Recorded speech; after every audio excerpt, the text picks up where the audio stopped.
আসসালামু আলাইকুম বন্ধুরা, আমি রাকিব রায়হান আজকে আপনাদের জন্য একটা নন স্টপ অ্যাকশন সিনেমার গল্প নিয়ে হাজির হলাম, যেখানে একজন গ্যাংস্টারকে এমন একটা মাদক দেয়া হয়েছিল যার ফলে সে রীতিমতো রাক্ষস হয়ে যায়। তাকে বাঁচতে হলে মানুষ মারতে হতো। তার জীবন থেকে অ্যাকশন বন্ধ হয়ে যখনই রিল্যাক্স আসবে তখনই সে মারা যাবে। অর্থাৎ তাকে বেঁচে থাকতে হলে অ্যাকশন করে যেতেই হবে। তো চলুন, এমন অদ্ভুত গল্প শুরু করার আগে ইন্ট্রো চলতে থাকার আপনারা চাইলে ততক্ষণ একটা সাবস্ক্রাইব করে দিতে পারেন।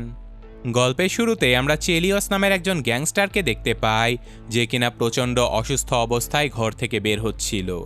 আর তখনই সে ঘরের ভেতরে একটা ডিভিডি খুঁজে পায়, যেটা প্লে করলে চেলিয়স দেখতে পায় যে তার প্রতিপক্ষ গ্যাংস্টার রিকি গতকাল রাতে তাকে মেরে অজ্ঞান করে তার শরীরে একটা চাইনিজ ভেনম ইনজেক্ট করে দিয়েছে। এটা আসলে এক ধরনের মাদক জাতীয় জিনিস ছিল, যেটা শরীরে ইনজেক্ট করার পরে মানুষ সাধারণত মাত্র 24 ঘন্টা বাঁচতে পারত। আর এই 24 ঘন্টাতেও সে অসহ্য যন্ত্রণা আর ব্যথা অনুভব করত। আর রিকি এইসব কিছু করেছিল কারণ চেলিয়স কয়েকদিন আগে ডন কিম নামের চাইনিজ একজন গ্যাংস্টারকে মেরে ফেলেছিল। আর তাছাড়াও এই বিশ্বের অ্যান্টিভেনম শুধুমাত্র রিকির কাছে ছিল। এইসব কথা শুনে রেগেমেগে চেলিয়স বেরিয়ে পড়ে রিকিকে মারার জন্য, কারণ সে ধরে নিয়েছিল যে আর 24 ঘন্টা পরে সে যদি মারাও যায় তাহলেও সে রিকিকে মেরে তারপরেই মরবে। গাড়ি নিয়ে বেরোনোর সাথে সাথে চেলিয়স প্রথমে তার পার্সোনাল ডক্টরকে ফোন করে, কিন্তু ডক্টর তখন লস অ্যাঞ্জেলেস থেকে অনেক দূরে লাস ভেগাসে গিয়ে মজা করছিল। ডাক্তারের সাথে কন্ট্যাক্ট করতে না পারার কারণে চেলিয়স তার একজন বন্ধুকে ফোন করে এবং রিকির ব্যাপারে তার থেকে খোঁজ খবর নিতে থাকে। সে তার বন্ধুকে বলে দেয় যে তুই জলদি রিকিকে খুঁজে বের কর, আমি 24 ঘন্টার মধ্যেই ওকে মারতে চাই। এরপর সরাসরি চেলিয়স একটা ক্লাবের ভেতরে চলে যায়, আর সেখানে আফ্রিকান একজন গ্যাংস্টারকে ধরে সে বন্দুক তাক করে বলতে থাকে যে বল রিকি কোথায় আছে, আমি জানি তুই রিকির সাথেই কাজ করিস। কিন্তু এই লোকটা তাকে শান্ত হতে বলে এবং বুঝাতে থাকে যে দেখ ভাই, আমি আগে রিকির সাথে কাজ করতাম, কিন্তু এখন রিকি আমার অনেকগুলো টাকা মেরে দিয়ে পালিয়ে গেছে। শুধু তুই না, আমি নিজেও রিকিকে খুঁজে বেড়াচ্ছি। যদি কখনো রিকিকে খুঁজে পাই তাহলে আমি নিজেই ওকে মেরে ফেলবো। এইসব কথা শুনে চেলিয়সের মাথা কিছুটা ঠান্ডা হয়, কিন্তু চেলিয়স বুঝতে পারে যে তার মাথা ঠান্ডা হয়ে তার শরীর একটু রিল্যাক্স মোডে যেতেই সেই বিষের ইফেক্ট দেখা শুরু হয়ে যায়। তাই সে দ্রুত সেই গ্যাংস্টারের কাছ থেকে কিছুটা কোকেন নিয়ে খেয়ে ফেলে। আর এই মাদকের নেশায় চেলিয়স কিছুক্ষণ একটু আরাম পেলেও সে বুঝতে পারে যে তাকে আসলে দৌড়ের উপরে থাকতে হবে, তাকে অ্যাডভেঞ্চার, অ্যাকশন এইসব কিছুই করে যেতে হবে, তাহলেই সে কিছুটা ভালো থাকতে পারবে। তাই যথারীতি চেলিয়স এই গ্যাংস্টারকে মেরে দ্রুত সেখান থেকে পালিয়ে চলে যায়। আর পালানোর এক পর্যায়ে রিকি চেলিয়সকে ফোন করে, আর সে চেলিয়সকে সুস্থ দেখে অবাক হয়ে যায়। সে বলতে থাকে যে কি রে, তুই এখনো মরিসনি? চেলিয়স বলে যে আমি মরলে তোকে সাথে নিয়েই মরবো, চিন্তা করিস না। পারলে নিজের কবর খুঁড়ে সেখানেই লুকিয়ে পড়, কারণ এই দুনিয়ার যেখানেই থাকিস না কেন আমি তোকে খুঁজে বের করে মেরে ফেলবো। তো এইসব কথাবার্তার মধ্যেই ওভার স্পিডের কারণে চেলিয়সকে ধরার জন্য তার পেছনে পুলিশ ধাওয়া করছিল। পুলিশকে পেছনে রেখে চেলিয়স তার ডাক্তারের সাথে যোগাযোগ করতে সক্ষম হয়।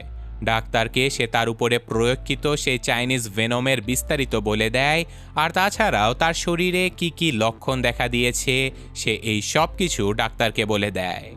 যার ফলে ডাক্তার তাকে বলে যে দেখো, আমি ঘন্টা দুয়েকের মধ্যে লস অ্যাঞ্জেলেসে আসছি, ততক্ষণ অবধি তুমি দৌড়াতেই থাকো, কারণ এই মাদক সাধারণত রেস শুরু হবার আগে ঘোড়াকে দেয়া হয় যাতে করে সেগুলো দৌড়াতেই থাকে। তো যতক্ষণ তুমি দৌড়াবে ততক্ষণই তুমি বাঁচতে পারবে। আর হ্যাঁ, আমি 2 ঘন্টার মধ্যে লস অ্যাঞ্জেলেসে পৌঁছে যাব, আর তারপর আমি কিছু একটা ব্যবস্থা করে ফেলবো, কিন্তু ততক্ষণ তুমি দৌড় থামিও না। চেলিয়স সব কিছু ভাঙচুর করে দৌড়ে এক জায়গা থেকে আরেক জায়গায় পালিয়ে যেতে থাকে। আর এক পর্যায়ে সে একটা ট্যাক্সিতে করে নিরাপদ কোনো জায়গার খোঁজে যখন বেরিয়েছিল, তখনই সে বুঝতে পারে যে তার শরীর যদি সামান্য একটু রিল্যাক্সও হয় তাহলে তার উপরে বিষের ইফেক্ট দেখা যেতে শুরু করে। তাই সে দ্রুত একটা সুপার শপের ভেতরে গিয়ে শত শত কোল্ড ড্রিঙ্কসের বোতল, চিপস এইসব কিছু ডাকাতি করে নিয়ে চলে আসে। আর সে যতক্ষণ এইসব কিছু খাওয়ার উপরে ছিল ততক্ষণই সে কিছুটা সুস্থ বোধ করছিল। এরপর আমাদের কার্লোস নামের একজন গ্যাংস্টারকে দেখানো হয় যে কিনা নিজের আলিশান বাংলোতে রিল্যাক্স করছিল, আর তখনই কার্লোসের সামনে চেলিয়স চলে আসে। আসলে চেলিয়স কার্লোসের হয়ে কাজ করত, আর আজকে এখানে এসে চেলিয়স জানতে পারে যে তার উপরে বিষ প্রয়োগের ঘটনাটা কার্লোস আগে থেকে জানতো। চেলিয়স কার্লোসকে বলে যে বস, তুমি তো জানো রিকি কোথায় আছে, আমাকে বলে দাও, আমি ওকে মেরে তারপরে মরতে চাই। কিন্তু কার্লোস হাসতে হাসতে বলে যে তুই এইসব কিছু করে কিছুই করতে পারবি না, এর থেকে ভালো তুই শান্ত নিরাপদ কোনো একটা জায়গাতে গিয়ে চুপচাপ মরে যা। এই কথা শুনে চেলিয়স বুঝতে পারে যে তার বস কার্লোস তার কোনো পরোয়াই করে না, তাই সে রেগেমেগে সেখান থেকে বেরিয়ে চলে যায়। আর এদিকে চেলিয়সের ভেজা শরীর দেখে ট্যাক্সি ড্রাইভার তাকে আর ট্যাক্সিতে বসতে দিতে চাচ্ছিল না, তাই চেলিয়স তাকে মেরে তার ট্যাক্সিটা ডাকাতি করে নিয়ে পালিয়ে যেতে থাকে। আর তখনই ডক্টর চেলিয়সকে ফোন করে জানায় যে দেখো চেলিয়স, আমার ফ্লাইট ডিলে হয়ে গেছে, তোমাকে যেই মাদক দেয়া হয়েছে সেটার ইফেক্ট কমাতে হলে তোমাকে রোম্যান্স, ভয় বা অ্যাডভেঞ্চারের উপরেই থাকতে হবে। এই তিনটে কাজই কেবলমাত্র এই মাদকের ইফেক্ট কমাতে পারে। আর তাছাড়াও আমি তোমাকে একটা ঔষধ বলে দিচ্ছি, দ্রুত কোনো একটা হাসপাতালে চলে যাও আর একটা সিরিঞ্জের অর্ধেকেরও অর্ধেক পরিমাণ ঔষধ নিজের শরীরে ইনজেক্ট করে নাও, তাহলে তুমি বেঁচে থাকার জন্য আরও কিছুটা সময় বেশি পাবে। এইসব কথা শেষ হবার আগে চেলিয়সের বন্ধু তাকে ফোন করে জানায় যে আমি এইমাত্র রিকির ভাইকে প্রিন্স ক্লাবের ভেতরে ঢুকতে দেখেছি, তুই জলদি এখানে চলে আয়। তো যেই বলা সেই কাজ, কিছুক্ষণের মধ্যেই চেলিয়স রিকির ভাইকে মারার জন্য সেই ক্লাবের সামনে চলে যায়। আর চেলিয়স রীতিমতো এক কোপে রিকির ভাইয়ের হাত কেটে ফেলে, আর তারপর তাদের দুজনের মাঝে ভয়ঙ্কর লড়াই শুরু হয়ে যায়। আর লড়াইয়ের এক পর্যায়ে চেলিয়সকে বাঁচানোর জন্য তার বন্ধু পেছন থেকে এসে রিকির ভাইয়ের উপরে হামলা করে দেয়। এটা দেখে রিকির ভাই যখন চেলিয়সের বন্ধুকে মারছিল, তখনই চেলিয়স গুলি করে রিকির ভাইকে সেখানেই মেরে ফেলে। আর তারপর রিকির ভাইয়ের গলা থেকে সে একটা চেইন খুলে নিয়ে সরাসরি রিকিকে ফোন করে আর বলে যে আমি তোর ভাইকে উপরে পাঠিয়ে দিয়েছি, এবার তোকেও পাঠাবো। তো তোর ভাইয়ের গলার এই চেইনটা তো অনেক সুন্দর রে। চেইনের কথা শুনে রিকি চিৎকার করে বলে যে খবরদার ওই চেইনে হাত দিবি না, এটা আমার দাদা আমার বাবাকে দিয়েছিল আর বাবা আমার ভাইকে, ওইটা আমাদের বংশের একটা প্রতীক। কিন্তু চেলিয়স তার ফোন কেটে দিয়ে সরাসরি একটা ফার্মাসির দোকানে চলে যায়, আর সেখানে গিয়ে ডাক্তারের বলে দেয়া সেই ইঞ্জেকশনটা নেবার অনেক চেষ্টা করে সে, কিন্তু ফার্মাসি থেকে প্রেসক্রিপশন ছাড়া তাকে কোনো ঔষধ দেবার জন্য রাজি হচ্ছিল না কেউ। কিন্তু তখনই সেখানে থাকা একজন লোক চেলিয়সকে জানায় যে এখানে যে নজল স্প্রেটা রয়েছে এখানে কিছু পরিমাণে এপিএফিন রয়েছে, এটা ব্যবহার করে দেখতে পারো, এটা তোমার কাজে লাগবে। তাই যথারীতি চেলিয়স সেখান থেকে বেশ কয়েকটা স্প্রে চুরি করে নিয়ে পালিয়ে চলে যায়। কিন্তু হাসপাতালের ভেতরে এমন অদ্ভুত মানুষকে দেখে নার্সেরা সেখানে পুলিশ ডেকে এনেছিল। আর চেলিয়স পুলিশের কাছ থেকে বাঁচার জন্য একজন রোগীর ঘরের ভেতরে চলে যায়, আর সেখান থেকে সে ওই রোগীর জামা কাপড় পরে হাসপাতাল থেকে পালানোর চেষ্টা করে। কিন্তু আবারও পুলিশ অফিসারেরা তার পিছু করতে থাকে। আর পালাতে পালাতে এক পর্যায়ে চেলিয়সের সামনে একজন হার্ট অ্যাটাকের রোগী চলে আসে। আর চেলিয়স সেখানকার একজন নার্সকে জিম্মি করে তাকে বলতে থাকে যে আমাকে জলদি এপিএফিন ইঞ্জেকশন দে, নয়তো আজকে তোকে মেরেই ফেলবো। বন্দুকের সামনে পড়ায় সেই ছেলেটা তাড়াহুড়ো করে খুঁজতে খুঁজতে ফাইনালি এপিএফিনের ইঞ্জেকশন পেয়ে যায়। আর চেলিয়সও কোনো কিছু না ভেবেই সম্পূর্ণ সিরিঞ্জ ভরে সেই ওষুধটা নিজের ভেতরে ইনজেক্ট করে নেয়। কিন্তু তখনই তার মনে পড়ে যায় যে ডক্টর তো তাকে অর্ধেকেরও অর্ধেক সিরিঞ্জ এপিএফিন নিতে বলেছিল। বেচারা চেলিয়স এই ওষুধের কারণে আরও বেশি উত্তেজিত হয়ে পড়ে। সে আর একটা জায়গাতে স্থির থাকতেই পারছিল না। সে এলোপাথারিভাবে দৌড়ে গন্তব্যহীনভাবে ছোটাছুটি করতে থাকে। আর তখনই ডাক্তার আবারও চেলিয়সকে ফোন করে, আর চেলিয়স ডাক্তারকে জানিয়ে দেয় যে ডক্টর, আমি ভুল করে পুরো সিরিঞ্জ ভর্তি করে এপিএফিন নিজের শরীরে ঢুকিয়ে দিয়েছি। ডাক্তার এই কথা শুনে বলে যে তুমি যা করেছো এখন তোমার শরীর থেকে ঘাম, মূত্র বা তোমার জীবন কোনোটাই বের হবে না। তবে এই অবস্থায় যদি 30 মিনিটও বাঁচতে পারো তাহলে এপিএফিনের প্রভাব কিছুটা কমে আসবে। তাই যেভাবেই পারো গতির উপরে থাকো, কারণ থেমে গেলেই তুমি মরে যাবে। এইসব কথা শুনে চেলিয়স তার সামনে থাকা একটা পুলিশের বাইক চুরি করে নিয়ে সেটাতে করে অন্ধের মতো বাইক চালাতে থাকে। নেশার ঘোরে সে বিপজ্জনক যেই কাজগুলো করছিল সেগুলোতেই সে অনেক মজা পাচ্ছিল। কিন্তু এভাবে যেতে যেতে বাইক অ্যাক্সিডেন্ট করে তার অবস্থা খুব খারাপ হয়ে যায়। কিন্তু এই সব কিছুর মধ্যেই আবার চেলিয়সের গার্লফ্রেন্ড তাকে ফোন করে। চেলিয়স জানতো যে রোম্যান্স করলেও এই মাদকের নেশা কিছুটা কমে যায়, তাই সে তার গার্লফ্রেন্ডের সাথে দেখা করার জন্য তার বাড়িতে চলে যায়। আর এদিকে রিকি তার ভাইয়ের কাটা হাত নিজের সামনে রেখে প্রতিজ্ঞাবদ্ধ হয় যে যেভাবেই হোক সে চেলিয়সকে মেরে ফেলবে। তাই সে এবার চেলিয়সের গার্লফ্রেন্ডকে কিডন্যাপ করার সিদ্ধান্ত নেয়। কিন্তু ততক্ষণে চেলিয়স তার গার্লফ্রেন্ডের বাড়িতে পৌঁছে গিয়েছিল। চেলিয়সের গার্লফ্রেন্ড আসলে তার ব্যাপারে কিছুই জানতো না। গার্লফ্রেন্ডকে কিছু না জানিয়েই বরং চেলিয়স তাকে জলদি তৈরি হতে বলে, কারণ তারা দুজনই এখান থেকে পালিয়ে যেতে চাচ্ছিল। আসলে চেলিয়স বুঝতে পেরেছিল যে রিকি এখন তার গার্লফ্রেন্ডের উপরে হামলা করতে পারে। আর এসব কিছু ভাবতে ভাবতে চেলিয়স দেখতে পায় যে বাড়ির সামনে রিকির বেশ কয়েকজন লোক চলে এসেছিল তার গার্লফ্রেন্ডকে কিডন্যাপ করার জন্য। কিন্তু চোখের পলকেই চেলিয়স তার গার্লফ্রেন্ডের নজর থেকে পালিয়ে সেই লোকগুলোকে মেরে তার গার্লফ্রেন্ডকে নিয়ে জলদি আমেরিকায় অবস্থিত একটা চায়না টাউনে চলে যায়। সে মূলত এখানে এসেছিল তার উপরে প্রয়োগকৃত চাইনিজ মাদকের কোনো অ্যান্টিটিউড খোঁজার জন্য। তবে তার আগে চেলিয়স নিজের ব্যাপারে সব কিছু তার গার্লফ্রেন্ডকে বলে দিতে চাচ্ছিল। তাই সে যথারীতি তার গার্লফ্রেন্ডকে বলে দেয় যে দেখো, তুমি আমাকে যে গেম ডেভেলপার মনে করতে, আমি আসলে এমন কোনো কাজই করি না। আমি আসলে একজন প্রফেশনাল হিটম্যান।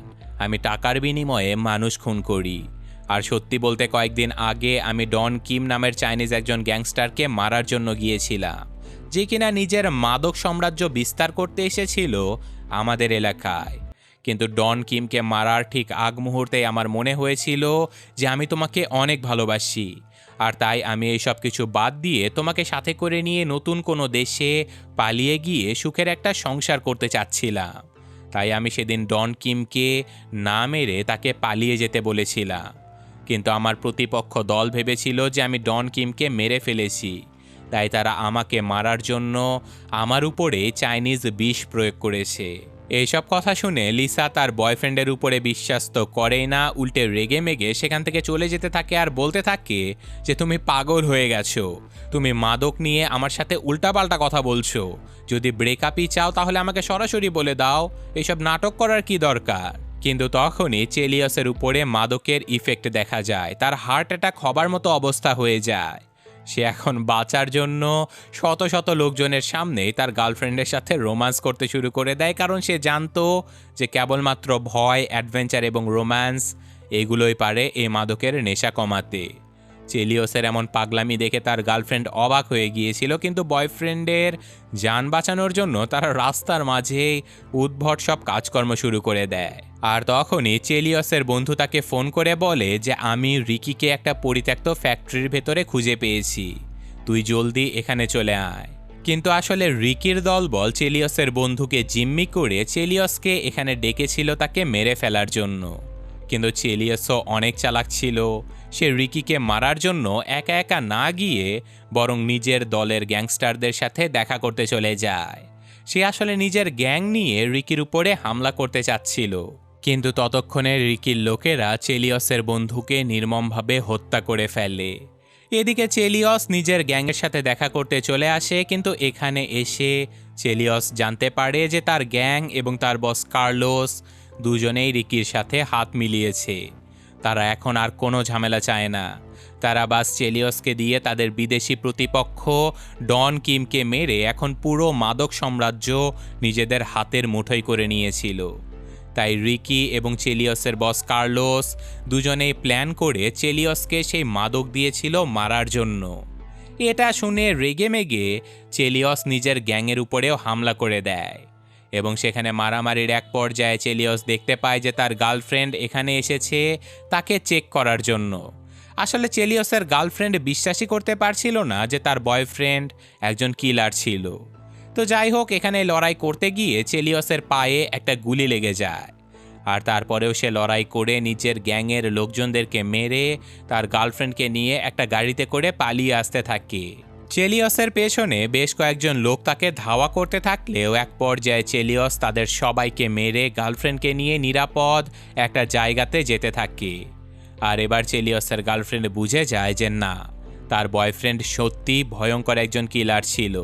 এদিকে চেলিয়স মাদকের নেশায় নিজের পায়ের যে অংশে গুলি লেগেছিল সেখানে পেরেক গেঁথে দিচ্ছিল, কারণ তার নাকি ব্যথা পেতেই ভালো লাগছিল। তো যাই হোক, ততক্ষণে আবার ডক্টর লস অ্যাঞ্জেলেসে এসে পৌঁছে গিয়েছিল। তাই চেলিয়স তার সাথে দেখা করতে গেলে ডক্টর তাকে বেশ কিছু মেডিসিন দিয়ে কিছুটা রিল্যাক্স করে ফেলে। কিন্তু ডাক্তার তাকে এটাও বলে দেয় যে এইসব মেডিসিন কেবলমাত্র একটা টেম্পোরারি সলিউশন, তাকে পার্মানেন্টলি এই মাদকের হাত থেকে কেউ বাঁচাতে পারবে না। পার্মানেন্টলি বাঁচতে গেলে তাকে লাইফ সাপোর্টে রাখতে হবে, আর তাতে চেলিয়সের কোমায় চলে যাবার আশঙ্কা রয়েছে। চেলিয়স বুঝে গিয়েছিল যে সে আর বাঁচতে পারবে না, তাই সে রিকিকে মারার জন্য তাকে ফোন করে বলে যে দেখ রিকি, আমি তোর সাথে একটা ডিল করতে চাই। তুই আমাকে এই মাদকের অ্যান্টিটিউড দিয়ে দে, আর আমি তোকে তোর বংশের নিশান, তোর ভাইয়ের গলার সেই লকেটটা ফিরিয়ে দেব। চেলিয়স এতক্ষণ বেঁচে আছে এটা দেখে রিকি অবাক হয়ে গিয়েছিল, তাই রিকিও একটা প্ল্যান করে চেলিয়সকে বলে যে ঠিক আছে, তুই আমার সাথে দেখা কর, আমি তোকে অ্যান্টিটিউড দিয়ে দেব। এইসব কথাবার্তা শেষ করে ফাইনালি চেলিয়স বেরিয়ে পড়ে রিকির সাথে দেখা করার জন্য। যথারীতি চেলিয়স রিকির অ্যাপার্টমেন্টে চলে যায়, আর সেখানে ঢুকতেই তাকে চেকিং করে তার কাছ থেকে বন্দুকটা ছিনিয়ে নেওয়া হয়। আর ছাদের উপরে গেলে চেলিয়স দেখতে পায় যে রিকির সাথে তার বস কার্লোসও বসে রয়েছে। তারা দুজনে হাসতে হাসতে বলে যে তুই খুব বড় শয়তান আছিস রে, তুই এত সহজে মরবি না, তোকে আমাদের নিজ হাতে মারতে হবে। এইসব কথা শুনে চেলিয়স হাসতে হাসতে তাদের দিকে হাত দিয়েই বন্দুকের মতো করে তাক করে ধরে। এটা দেখে তারা ভেবেছিল যে চেলিয়স হয়তো পাগল হয়ে গেছে, কিন্তু না, চেলিয়স আসলে তার সাথে চাইনিজ ডন কিম এবং তার দলবলকে সাথে করে নিয়ে এখানে এসেছিল। তাই মুহূর্তের মধ্যেই এই দুই পক্ষের মধ্যে ভয়ঙ্কর গোলাগুলি শুরু হয়ে যায়, আর চাইনিজ গ্রুপের কাছে কার্লোসের দল খুব সহজেই মারা যেতে থাকে। আর মারামারির এক পর্যায়ে রিকির হাতের আঙুলগুলো সবগুলো একটা গুলির আঘাতে উড়ে চলে যায়। শুধু তাই নয়, গ্রেনেড হামলায় কার্লোস কোনো রকমে নিজেকে বাঁচিয়ে নিতে পারলেও সে যখন হেলিকপ্টারের মাধ্যমে সেখান থেকে পালানোর চেষ্টা করছিল, তখনই চেলিয়স সেখানে এসে তাকে মারার চেষ্টা করে। কিন্তু পেছন থেকে হঠাৎ করে রিকি এসে চেলিয়সকে আবারও অনেকগুলো চাইনিজ মাদক ইনজেক্ট করে দেয়। চেলিয়স কিছুক্ষণের জন্য স্তব্ধ হয়ে গেলেও ততক্ষণে রিকি কার্লোসকে মেরে নিজেই সেখান থেকে হেলিকপ্টার নিয়ে পালিয়ে যাবার চেষ্টা করে। কিন্তু তখনই মাদকের ওভারডোজের কারণে ভয়ডরহীন চেলিয়স তাকে মারার জন্য হেলিকপ্টারেই উঠে পড়ে। আর এখানেই তাদের দুজনের মাঝে হাওয়ায় উড়তে উড়তে ভয়ঙ্কর লড়াই শুরু হয়ে যায়। আর ততক্ষণে বিল্ডিংয়ের নিচে পুলিশ অফিসার এবং সাংবাদিকেরাও পৌঁছে গিয়েছিল। তারা এমন ভয়ঙ্কর মারামারির ভিডিও সরাসরি টিভিতে প্রচার করছিল। আর মারামারির এক পর্যায়ে চেলিয়স যখন বুঝতে পারে যে সে আসলে আর কোনোভাবেই বাঁচতে পারবে না, তখনই সে রিকিকে সাথে করে নিয়ে হেলিকপ্টার থেকে ঝাঁপিয়ে পড়ে। আর হাওয়ায় ভাসতে ভাসতে সে রিকির ঘাড় ভেঙে তাকে মেরে ফেলে। এমনকি চেলিয়স মৃত্যুর আগে তার গার্লফ্রেন্ডকে একটা ভয়েস মেসেজও পাঠায় যে আমি তোমাকে অনেক ভালোবাসি, আমি তোমার সাথে এমন একটা নতুন জীবন শুরু করতে চেয়েছিলাম যেখানে কোনো খুন খারাপই থাকবে না, কিন্তু আমাকে ক্ষমা করে দিও, আমি আমার কথা রাখতে পারলাম না। এইসব কথা শেষ হতে হতেই সে আকাশ থেকে সোজা একটা গাড়ির উপরে পড়ে যায়। আর অদ্ভুতভাবে এত উপর থেকে পড়া সত্ত্বেও চেলিয়স তখনও জীবিতই ছিল। আর এই ঘটনার সাথে সাথেই আজকের এই গল্পটা শেষ হয়ে যায়। তো চেলিয়স জীবিত ছিল নাকি মরে গিয়েছিল সেটা দেখানোর জন্য এই সিনেমার দ্বিতীয় পার্টও কিন্তু রিলিজ করা হয়েছে। আমি খুব শীঘ্রই দ্বিতীয় পার্ট নিয়ে আসবো, আর দ্বিতীয় পার্টটা এর থেকেও বেশি ব্যাডাস ছিল। তো যাই হোক, ততক্ষণ অবধি সাথে থাকবেন, আর গল্প কেমন লাগলো কমেন্টে জানাবেন। আমি আজকের মতো বিদায় নিচ্ছি, আল্লাহ হাফেজ।